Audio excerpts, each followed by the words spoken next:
Nag-practice po ako na siguro 6 years old po ako, nag-practice po ako magpa-berry. Hanggang yun na po ang naisip ko na pwedeng panghanap buhay para po may makain dito, makain po sa... اسمها زلزال 12 ساله یعنی افصال میشه که قالین کار منه 11 خوار براره خرج خانه بسته میزی قالین بروشه. These kids don't go to school. They instead help make everything from smartphones to chocolate. The UN says more than 168 million children, or 1 in every 11 worldwide, risk sickness, injury, and even death to produce goods and services for the global economy. From enterprises, we need a clear message of zero tolerance of child labour. They need to know what is happening in their supply chains.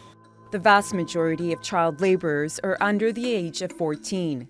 85 million children work in highly dangerous jobs like mining and construction in countries like Ghana, Mali, Tanzania, and the Philippines.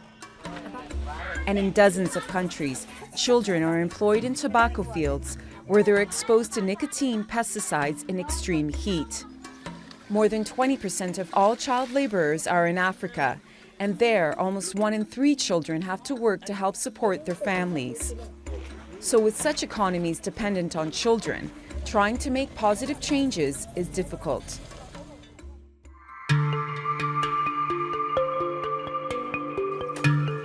Earlier this year, one of the world's largest food manufacturers, Nestle, failed to get the U.S. Supreme Court to throw out a lawsuit seeking to make it liable for its suspected use of child labor.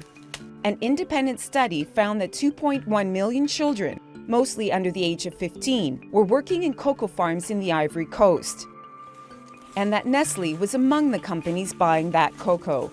The case was brought forward by child victims from Mali.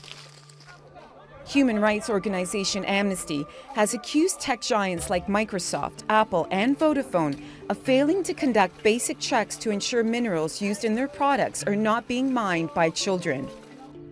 It found that children as young as 7 work in dangerous conditions in the Democratic Republic of Congo to mine cobalt that ends up in smartphones, cars, and computers.